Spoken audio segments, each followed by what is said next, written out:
And thank you all for coming. Pleasure to be here. 2 days ago I was in London giving a similar presentation there to the CFA UK, and I just warned Christian that 15 minutes into the presentation somewhere a fuse blew and I had no more presentation slides or anything like that. And most importantly, no air conditioning for the poor people in the audience. So in case that happens, I just want to point out that over there, you can take it with you afterwards, is basically a short paper, 5 to 10 pages long, which contains pretty much the stuff that I'm going to talk about in the next 45 minutes for you. But before I go into that, I would like to make a small detour and talk a little bit about the CFA Institute Research Foundation. It's an independent research foundation sponsored by the CFA Institute. I'm a member of the board of trustees for the last 6 months now, and it's very close to my heart, and I want to talk to you about it for a very simple reason. First, for those of you who are not quite familiar with it, it is a not-for-profit organization, foundation founded by the CFA Institute, or rather its predecessor organizations in 1965, so we are 50 years old now. And the mission is to provide independent, high-quality research for professionals, for people like you. You might be aware of the books that we publish about 3 or 4 times a year, and these books, at least to me, have been very helpful in my daily business. The most recent book was on geopolitics for investors. Guess what? That has become quite an interesting topic, an important topic. There are some literature reviews, and the one thing that I just wanted to point out is there's a new product, because when we ask CFA charter holders and users of that content what you would like to have, they said, well, a book is nice to have, but how many of you actually in this room have time to read a book? Exactly, that's the problem. It's too long. So they wanted to have something shorter, more concise, and so we created this new content format, which is the Research Foundation Briefs. And these are just, this is the very first one that has ever been written and published. So this is kind of a first in that respect. And they're supposed to be 5 to 15 pages long, so like a regular paper, and basically have not only global or North American contents, and this is why I talk about it here, but most importantly local contents that are relevant for you here in Switzerland, for example. So what I would like you to encourage you to do is to think about contents that might be interesting for you. Maybe you have a content that you've written about and that you would like to help us publish for you and distribute for you in these kind of shorter papers. In order to do that and to source more regional content, we've also created regional research councils for each region, and for the European or EMEA region there's also Thorsten Henz here, which is probably very well known to all of you here from the University of Zürich, and other people who are who can help you in developing such short papers or coming up with topics that might be relevant for you. So all I wanted to do is alert you to these things. These things are all free. They will be available online, and hopefully 1 or 2 of you might have a good idea about what to write that is particularly relevant here for Switzerland or Europe. Having done my little piece of propaganda and commercial, let's go into the actual topic of this presentation, identifying investor risk profiles. Well, the problem with this topic and with this headline is, what is a risk profile? Does anybody of you can explain to me what a risk profile is for a private investor, not an institutional, as we mentioned earlier? Well, the issue is that there is no real, generally accepted definition of what a risk profile is, actually. Actually, there's everybody, if you ask 10 people, it's like talking to economists. If you ask 10 economists, you get 11 opinions. It's pretty much the same thing with risk profiles. So here's my definition of what a risk profile is. And the risk profile, to me, consists of 2 elements. The first one is risk capacity. The ability to take on financial risks by an individual or a family or maybe even a charity or a charitable foundation. And this risk capacity is predominantly determined by external economic factors, things that you can measure and that are really easy to evaluate, like the income you make, the cash flows you need, the kind of wealth you have in order to invest, all these things. That usually tends to be the easier part of determining a risk profile, because the really hard part tends to be the right-hand side, which is risk aversion. Risk aversion is all the soft stuff, all the psychological, emotional stuff of how we react to gains and losses, greed and fear, and all these kind of emotions that drive our behavior in markets and our behavior with regards to investments. And this psychological makeup of the individual investor is usually the one that is really hard to determine in practice. And I will hopefully show you a few techniques how you can do that a bit more reliably than we did that in the past, or how most of us in this industry do it at this point in time. There's also a regulatory angle to this, because in the intersection of risk capacity and risk aversion are what is usually called suitable investments. So the investments you as an advisor to private investors and private clients are allowed to recommend, to actively recommend. So suitability, all these suitability issues that we have in this industry are built on the concept of a risk profile, and a suitable investment must be both confirming to the risk capacity of a client as well as his risk preferences or his risk aversion. Together they form the risk profile. Now, the problem with regulatory demands is that there are a lot of suitability rules, and I've just printed out two here, or wrote down two. FIDLEG, which will be effective as of 2017. The proposed Article 10 there says, ein Finanzdienstleister erkundigt sich über die finanziellen Verhältnisse und Anlageziele und sowie deren Kenntnisse und Erfahrungen in Bezug auf die angebotenen Finanzinstrumente. MiFID, I couldn't find an English version, I'm sorry. MiFID, which is of course applicable all over the European Union, asks for the knowledge and experience of the investor in the investment field, the financial situation, the investor's ability to bear losses, including his risk tolerance. The fun thing is, nowhere in the regulations is the term risk tolerance defined. How wonderful for all of us practitioners. We have to comply to something that not even the regulators know what it is. So we're a bit left in mid-air by the regulators. You know? We have to show that we obey suitability rules, that we confirm to suitability rules, that we know something about the risk profile of individual investors, but we don't really have clear guidance of what that really means.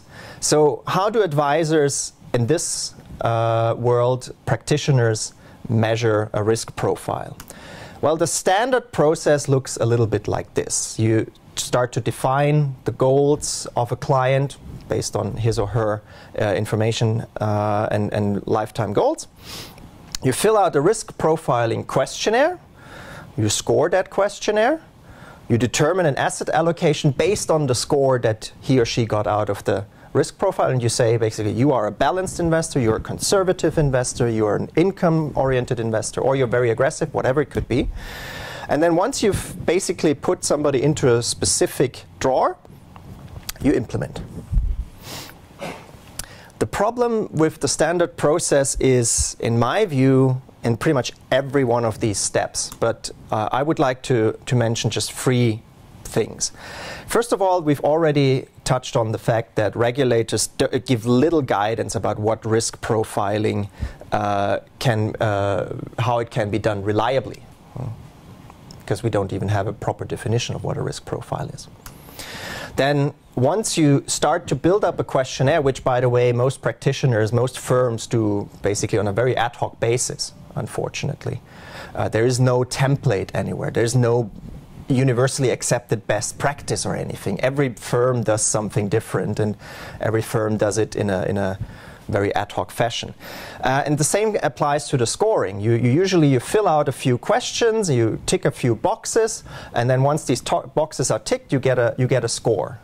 And how that score then ends up, hi Sheila, how that score then ends up, there's no empirical validation usually in the background that this score is really reflecting properly how you feel about risks.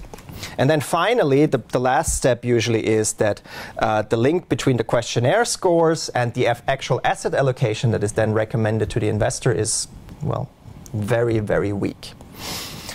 And the result of that is, if you have a standard process with a lot of weak elements in that value chain, well, you do get some standard results. Here are just some statistics from the UK, the US, and Germany. They all speak the same language and give you the same kind of gist.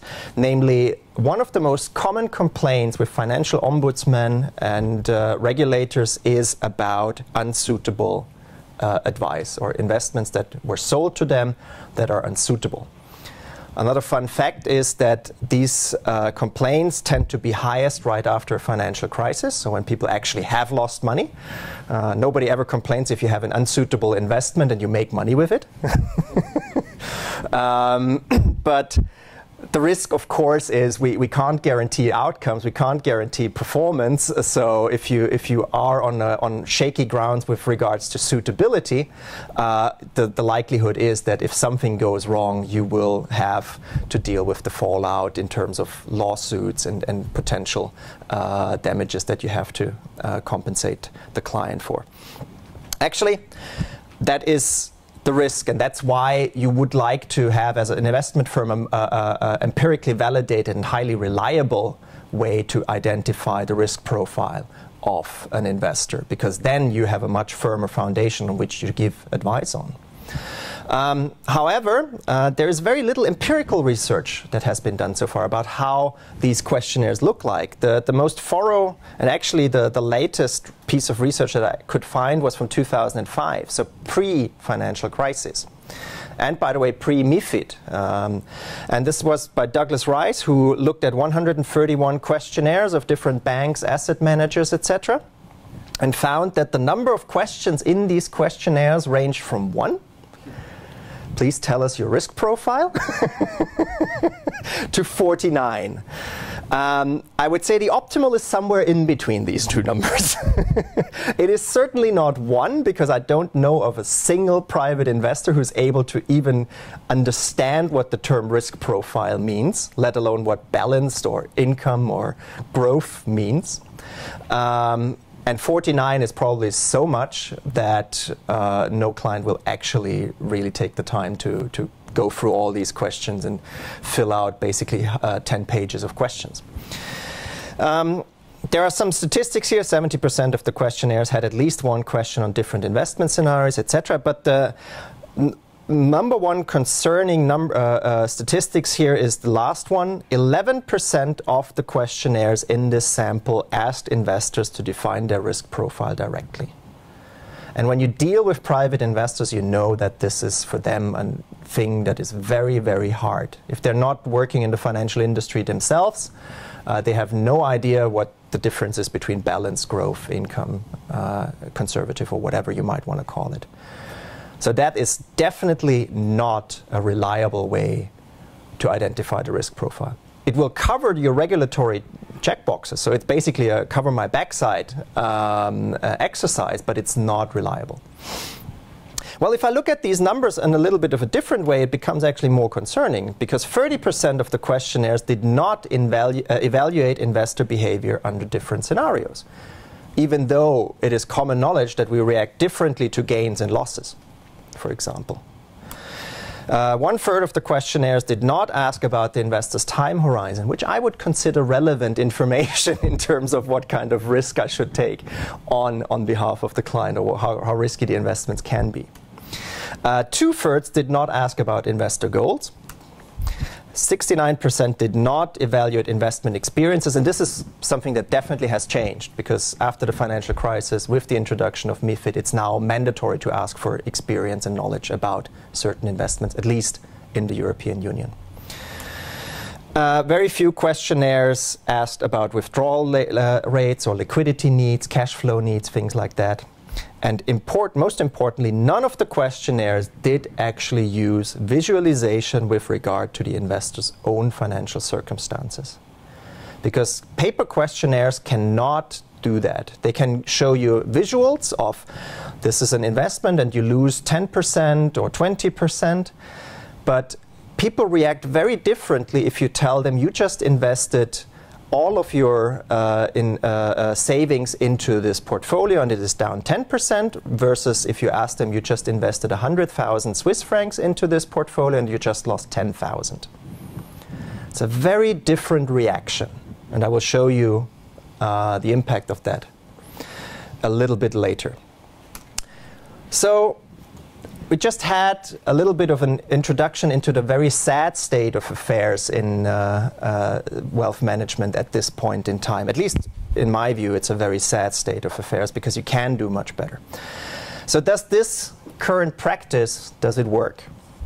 Well, the most fascinating piece of research that I've read over the last 12 months is this one here, which was done with 186,105 Canadian brokerage clients. So retail clients from Canada. It's about 70% or something like that of all the brokerage accounts in Canada available. And what they found, I should go back here a little bit. What they did is they got information about all these clients and what they did in their portfolios. And they checked for all the typical factors that we know influence the risk profile of an investor. They checked for age.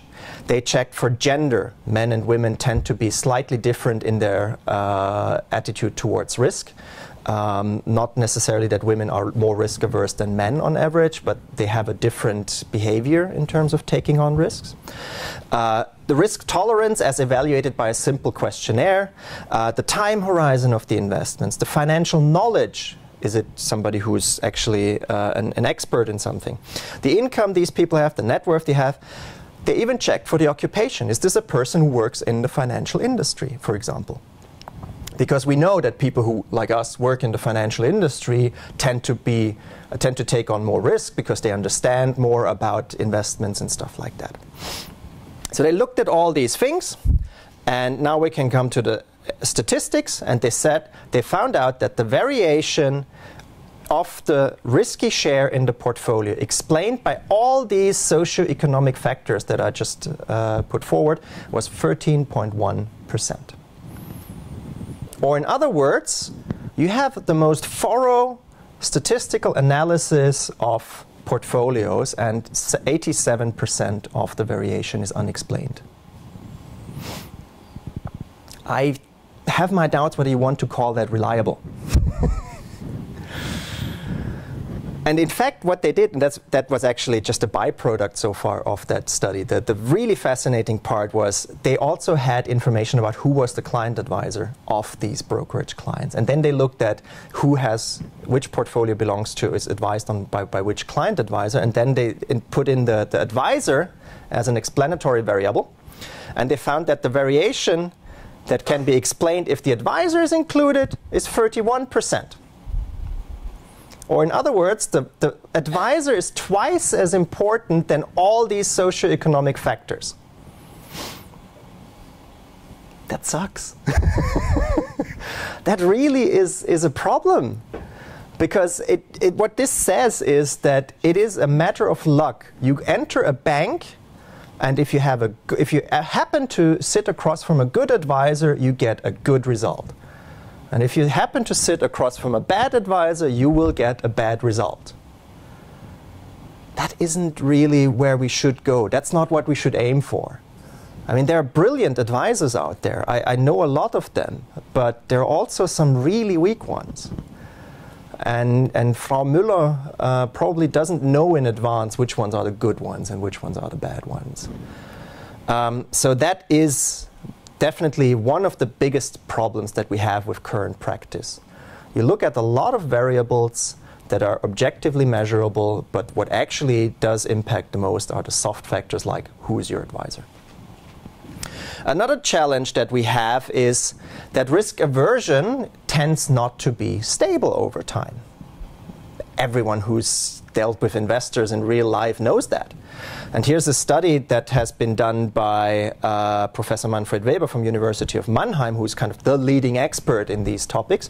And what he did was he provided questionnaires to a couple of hundred clients from Barclays Wealth in the UK, right during the financial crisis. So he started in September 2008, and then quarterly these people had to fill out a questionnaire.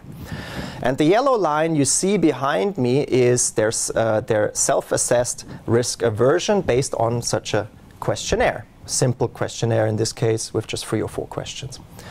And you see that remains rather stable, rather constant. They would always have been balanced or conservative or etc. aggressive investors throughout the financial crisis. However, he also asked them, and that's the blue line, how much, given £100,000, how much would you invest in stock markets at this point in time? And that's the blue line, and you see how this goes up and down, and it goes up and down pretty much in sync with the overall UK stock market. And the conclusion was that risk aversion has a stable component, which is basically your assessment of how you are as a person, as an investor. But it also has a variable component, namely how risky you feel a certain investment is. And that is mostly driven by recent market events. So if equity markets tend to go down in a bear market, people perceive equities to be more risky than normal. On the other hand, today in the year 2015, we've just had 3 years of a wonderful bull market. Guess how people perceive stocks to be at this point in time? Yeah? At the moment, a lot of people think stocks are not that risky. Yes, they are risky, but not that much. Of course, until the next bear market comes, whenever that will be. So that's another challenge that we face in terms of risk profiling. People change their attitudes towards risk over time and over a market cycle. And that's mostly also driven, or to some extent driven, by recent market behavior. So the question is then, well, if these questionnaires are, I would say, a good start, but don't go far enough, what works then? Well, here's the fun fact. Genetics work. There is more and more evidence that there's a large genetic component to our risk aversion and to our risk behavior. And this is mostly based on studies with Swedish twins. I usually say you can do almost everything with Swedish twins. That has something to do with the fact that Sweden has the oldest twin registry in the world. It started in somewhere in the 1860s, so more than 150 years ago. They started to register every twin and triplet and quadruplet, etc., that was born in Sweden, whether they were identical twins or fraternal twins. So that's a cool thing to have. The other cool thing to have is that tax records in Sweden are public. Ta-ta. If you live in Sweden, you can actually look up your neighbor's tax files online. I'm not kidding. There's only one tax file that is not public, and that's the one of the king. But other than that, everything is public. So what you can do is you can look at all the twins that were born in Sweden, and you can look at all their tax files throughout their lifetime. And that's just fantastic for every researcher. I mean, that's just a gold mine beyond belief. Because one thing you can do is you can look at, for example, the investment portfolios of identical twins. They're genetically identical. They grow up at the same time in the same household. And compare it to the portfolios of fraternal twins, which are twins that are genetically different. They're as similar as regular siblings, but they have the advantage they grow up at the same time in the same environment, namely in the same household. And the differences between identical and fraternal twins allow you to parse out these blue sections there, which allows you to say what part of the variation in portfolio risk assets, which usually is determined as equity share, is determined by a genetic component. And you can see there that when investors are younger, there are less lifetime experiences, so it tends to be more, but it goes down to and stabilizes around 20% of the variation in risky assets that can be explained by genetic factors. And by now, research actually has advanced to such a degree that we can actually pinpoint exactly which genome is most likely driving this. Very, very weird things and very fascinating at the same time. So there is a 20% variation in risky share can be explained by genetics. When I just mentioned to you that with socioeconomic factors like age, income, etc., you can explain between 5 and 15%. So in practice, all we have to do is ask all our clients for a blood sample, do some genetic testing, and you're done. This, I have to say, is not an actual recommendation, okay? Highly unethical. But I will show you a little technique that you can use in dealing with your clients where you can actually look into this a little bit closer. Because doctors know similar techniques and similar things for sicknesses to evaluate whether you have a higher propensity to contract cancer, for example. Another thing that influences our risk preferences are traumatic memories or memories of past events, particularly memories of past events that were very, very traumatic and are hard to forget. This is a study that was done with Americans that were born at the beginning of the Great Depression. And what this study showed, I won't go into this chart too much, but what this study essentially showed is that even 40 years after the Great Depression, the people who lived and experienced the Great Depression in the US were holding fewer equities in their portfolio, were more risk averse, and were more concerned about inflation and deflation than people who were born and raised after the Great Depression ends. Now, the Great Depression arguably was a very traumatic, very severe economic crisis. And we haven't had anything like it in the last 80 years. Even 2008-9 didn't come close to it, let's face it. But there are other events that can have a similar impact. For example, here's another study with people from different countries, Europeans as well as Americans, about their concerns about inflation. And these questions were asked after the high inflationary period at the end of the 70s. And what you see there is that it took until the early 90s to mid-90s for worries about high inflation to subside. So it was 10 to 15 years for people to stop worrying about inflation after the 70s. That's quite a long time.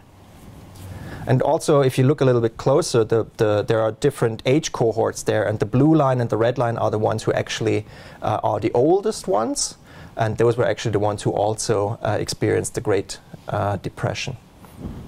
So they were even more concerned than the younger ones about inflation. So there are significant market events that can have a long-lasting impact on our risk preferences and our risk profile. And the time period that tends to be most crucial, we know from psychology research, which is called usually the formative years. So age 16 to 24, 25. Things that happen during that age bracket influence us more intensively and more lasting than things that happen in any other age of our life. And if you think about it, that's actually quite easy to understand, because what happens between age 16 and 24 is that we leave school, we probably leave house and move somewhere to go to university, get our first job. We might save for the first time, we might invest for the first time. So it's all our first time experiences of how we make up the world works and what kind of things work in the world and what don't. And if you experience a recession with high unemployment during your formative years, that will have a lasting impact on how you see the world. And here's a study that has looked at political convictions about redistribution, about being left or right in the political scheme. And people who experience the recession during their formative years tend to be more left on the political spectrum. They tend to also be more risk averse in terms of investment risk. While the people who didn't experience a recession during their formative years, they're the ones that are optimistic and more equity prone investors. So this age bracket of 16 to 24 becomes very, very important. And this is the final part of my presentation, it is something that we as advisors to our clients can actually use to more reliably identify risk preferences. So what could advisors do? Well, before I show you 3 different techniques or tools that you can use in your daily work, let me start with a little experiment. So imagine you are a professor at your local university, University of Zürich here. And part of your job is that student report cards have been processed correctly. And you have to obey the following rule. Every student report card has a number on it, and on the flip side, a letter. And the rule is, if a person has a rating D on one side, then the flip side must have the marked code free. Okay? Clear? There's a letter on one side, on the other side you have numbers. And if there's a D on one side, then on the flip side there must be a free. That's the rule you have to check.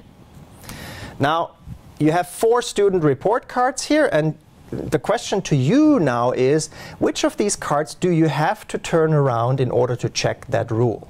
If there's a D on one side, then there's a free on the flip side. So, just spontaneously, would you have to turn around this card number 1? Yeah, of course you have. Because if that has a 2 on the back side, then the rule is violated. F, do you have to turn it around? Nope. Free, do you have to turn that around? And 7, do you have to turn that around? No. Okay, good. I will give you the result or the solution in a minute, because let's do this experiment number 2. You are working in a bar here in Zurich. You're a bouncer. And part of your job is to make sure that no underage person drinks alcohol. So the rule is, if a person is drinking beer, he or she must be over 16. Very simple rule. So you go into this bar and you have 4 people sitting around the table. Person number 1 is drinking beer. Do you have to check his or her age? Yeah. Is drinking Coke. Do you have to check his or her age? No. Is 18 years old. Do you have to check what this person is drinking? No.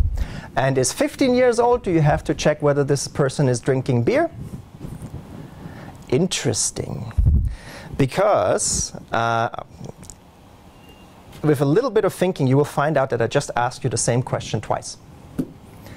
The logical conclusions and the logic behind the first experiment and the second experiment are exactly the same.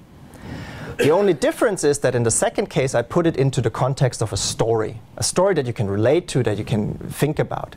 While the first time it was just some abstract X, Y, Z, D, free, whatever, totally confusing. And when you do this in lab experiments, the interesting thing is that if you do it in the first context, in the abstract logical context, only 25% of people get the right answer. And the right answer, by the way, is 1 and 4. The first and the fourth one have to be checked. While if you put it into this drinking age problem, 75, in some instances 100% of the people get it right. So what does that tell us? It tells us that we as human beings are much better at processing information if it's wrapped into a story or into something that is realistic, you know, like a movie or something like that, than anything that is abstract. And that has an impact on how we should ask risk profiling questions. This is what I mentioned earlier on. What I did is I recruited 489 people through Amazon's Mechanical Turk website.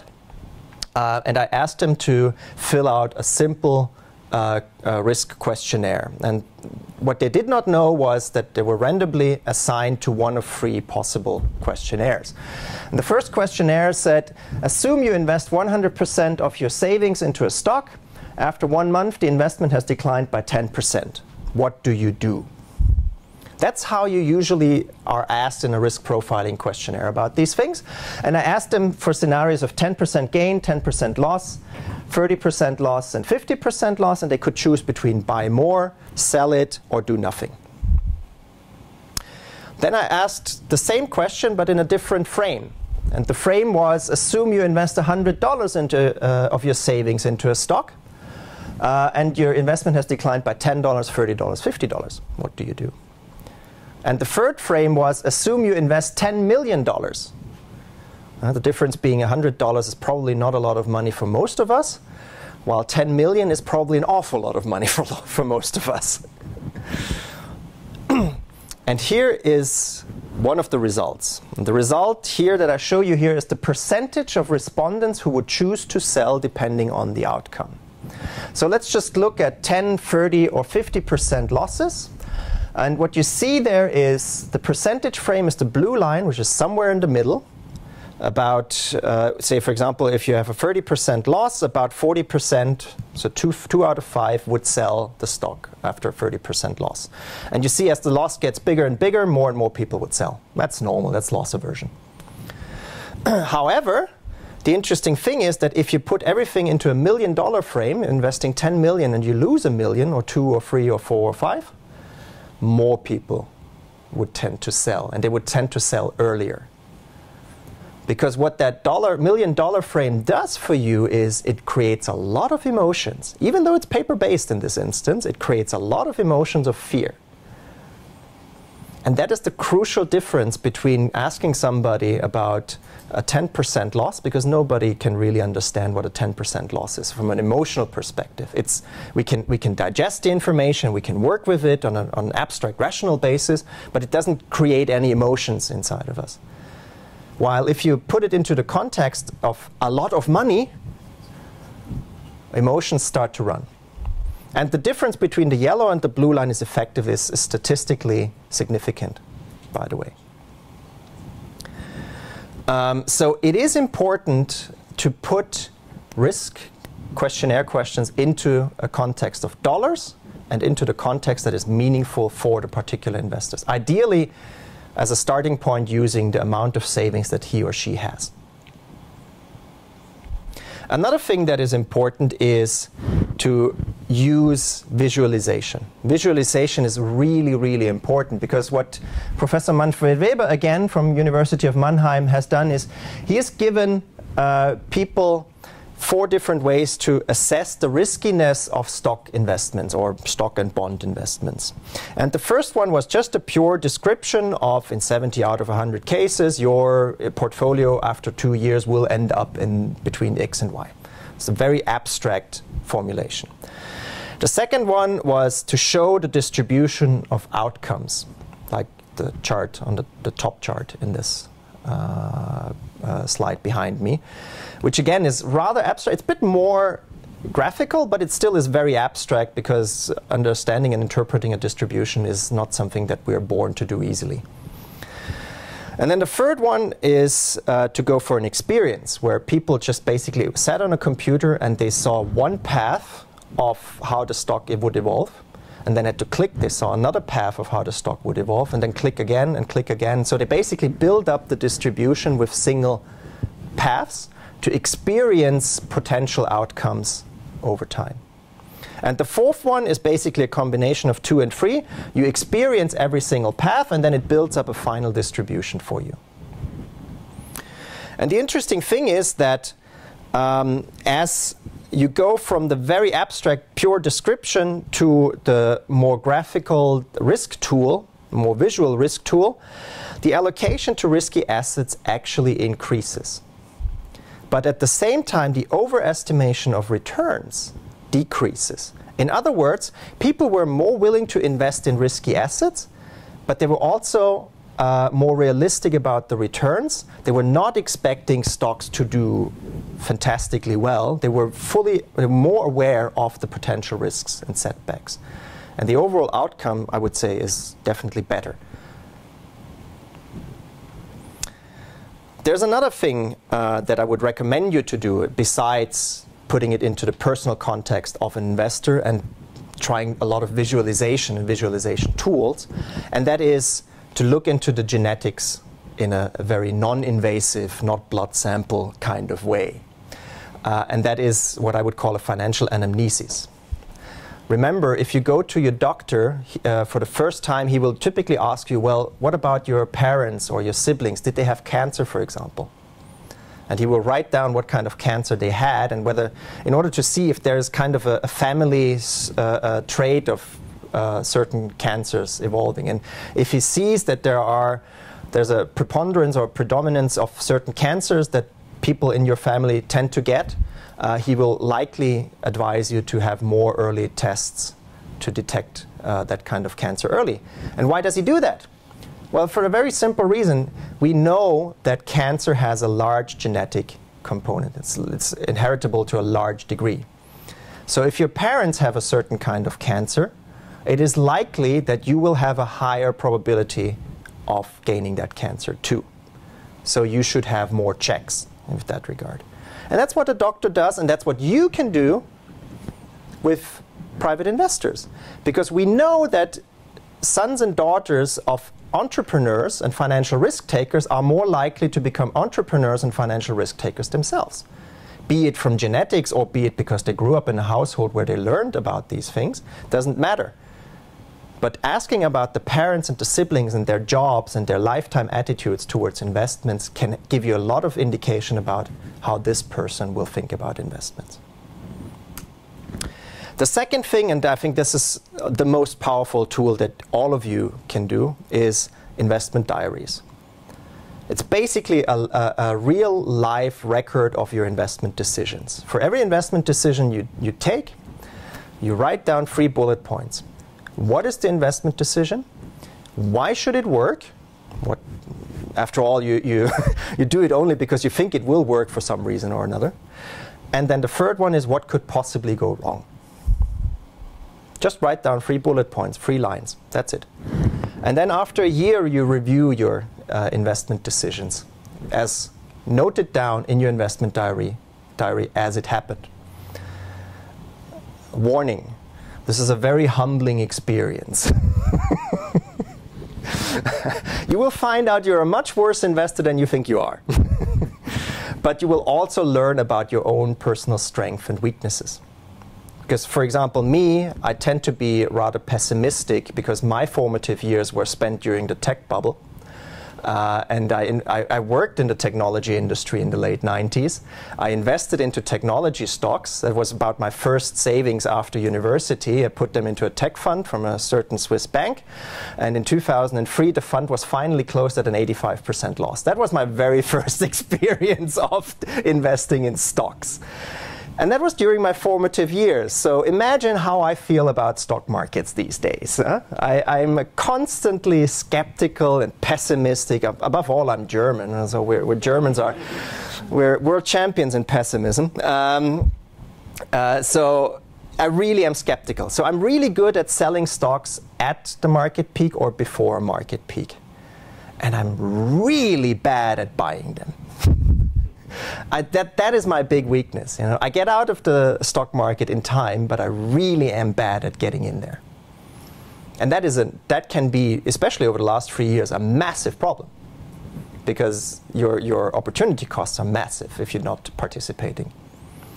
So if you know something about these weaknesses, you can put in place techniques or ways to kind of work on them or avoid the biggest mistakes. And an investment diary is a very, very good way to do that. Finally, last bit, this is something that we've implemented successfully with a bank in Australia, is what is called personal history, usually. So imagine you have a person who lives in Switzerland, who's a retiree, older gentleman, and this is her personal lifetime experiences. So this person was the son of a baker and a housewife. So little indication of financial risk-taking there in terms of anamnesis. He was born in 1945 in Hungary.